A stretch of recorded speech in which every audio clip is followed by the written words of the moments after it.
Well, the problem is once you get benefits, and we know this, for throughout history, when you give someone an entitlement, when you give someone a benefit, it's hard to take it away. So, I mean, what the Democrats are betting, and they've had a historical edge on the political argument over health care, just because they're the party that wants to give away more government benefits, more government entitlements vis-a-vis health care.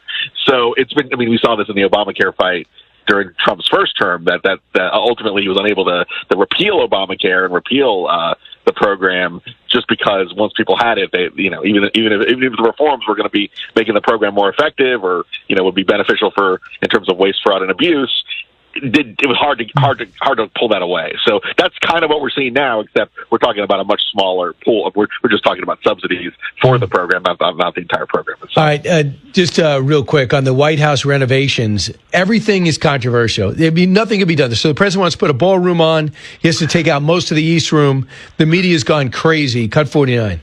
Donald Trump wants to be a king. It's the best explanation for everything he's been doing just in recent days. Just look at what he's doing right now to the White House. It does, to me, when I look at it quickly, look like a Kim Jong-un propaganda video, right, of, when he does the nukes on Washington or whatever it might be. Yeah. There's something disturbing about it. This unprecedented moment is an apt metaphor. Trump's demolishing the White House as he also demolishes our country's constitutional norms and rule of law. A perfect metaphor for how President Trump is trying to just bulldoze his political foes. I tell you what I don't care about. I don't care about that damn ballroom. Exactly. I'll tell you that. Right. So he wants to put a ballroom in with the White House. He compared it to what Truman did, FDR did, with Barack Obama basketball court, covering up the pool, all these things that have happened in the past. They gutted the whole place under Truman. There was nothing left except the studs. So your thoughts about adding the ballroom using private funds? Well, look, I was watching President Trump's press conference with NATO head of NATO yesterday, and he clearly has been paying, very, very focused on this, and even had mock-ups of some of the new design of the proposed ballroom and the changes, and he was making the case about how this was being paid for by private money, and he really clearly has been paying a lot of attention to this, and you could see that when he was speaking about it yesterday, when the president was going into great detail. Look, I think this is a question of just this came as a surprise to me. We were covering the White House. It had been mentioned before that there were going to be some extensions and proposing this new ballroom, but the degree to which the degree of the size of the extension and both the elimination of the east wing of the White House wasn't really talked about, wasn't proposed to Congress, wasn't really debated through Congress or the media. So it caught a lot of people by surprise, and I think that's not great politics. You kind of want to get your allies and get your supporters in line, because this came as a surprise to a whole lot of people.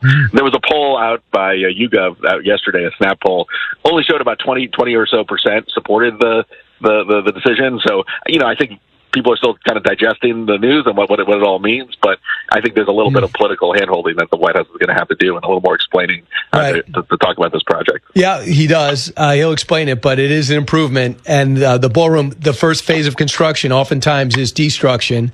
And as people start building it up, are they going to feel differently? And President Trump has had no success trying to convince any Democrat that anything he does is somewhat palatable or normal outside Senator Fetterman. So he's probably thinking to himself, I don't really need permission without needing funds. In fact, that is one of the quotes from Rebecca Miller, which is a nonprofit that advocates for protecting historic sites in Washington. She said she had to explain the White House. She said, our hands are tied. It's frustrating that there is nothing that the organization can do from a legal or advocacy perspective. So Trump knew it. And he's going to build it, and I think we'll all benefit from it. I think David Axelrod came out and said Trump, the businessman, offered to build it once. He said, I wish I would have taken him up on it. This reminds me of the New York City real estate, Trump and the deal making. I mean, it's very reminiscent watching him yesterday. He's on his game on the issues of development and construction. I just think there needs to be kind of a little more transparency, and I think and a debate about how big should that. I mean, the NIMBY, the whole not in my backyard. That's a very powerful impulse. This is sort of NIMBY in the nation's capital on steroids. So that's what I think Trump and the White House need to be attuned to on the politics. But be different if he was a plumber for a living, or this is what he does all the time. Builds. Josh, lastly on this scandal, 29 people we think are indicted. Some big names like Chauncey Billups, as well as Terry Rozier of the Miami Heat involved, and the others are different type of schemes. All the mafia families, the big 5 mafia families are involved. A complex card scheme using high technology. The press conference just wrapped up. Man, the scope of this caught everybody by surprise, and the details are still coming out. What do you know? Yeah, I mean, this is a really big deal. The gambling has exploded with the legalization of gambling and the ubiquitousness of online gambling. You almost expected a scandal like this to happen in one of the big sports leagues. And the fact that you had a player that apparently was, people were in the know that he was sitting out or going to play limited minutes, and there were a lot of prop bets about the amount of time or the amount of points, I guess, he was going to score. I mean, it sinks to high heaven, we know this from history. The Black Sox scandal about over a century ago, like that can ruin a sports league. It can ruin the reputation of sports in general. And the NBA, I think, has been the most exposed with all the load management and a lot of embrace of gambling by an NBA Commissioner Adam Silver. I think it's a big mistake. I think he's reaping what he sowed, and it's going to be a big problem for the league. 2 things I knew were going to be a problem: legalizing pot, and legalizing gambling. I'm not saying, people can do it. I'm not going to judge you. You compare it to drinking. People are going to bet in Las Vegas and Atlantic City. Why not the whole country? Why? Because it's so prevalent and so normalized that everybody's doing it. And the people don't understand the downside. And as usual, the human beings say, what if I knew how it would come? What if I could get to a player? What if I could put some money down and really win? And this is what's going to be unfolding over the next few days. High technology, X-ray contact lenses, seeing through cards. If you put all that technology into something good and energy and go on Shark Tank, the normal way in capitalism. You hit the nail on the head, Brian. And look, there needs to be a red line between the leagues and their staffs and their and gambling. That's what did baseball in 1919. It's the NBA's had a lot of issues, and this is really, really bad based on the indictment. Josh, I never thought we'd talk about sports gambling in this, especially with so many big issues in politics. But thanks so much for calling the audible, Josh. Appreciate it. Josh Krashower. Back in a moment. Increasing your intelligence quotient. What the hell did you just say? It's Brian Kilmeade.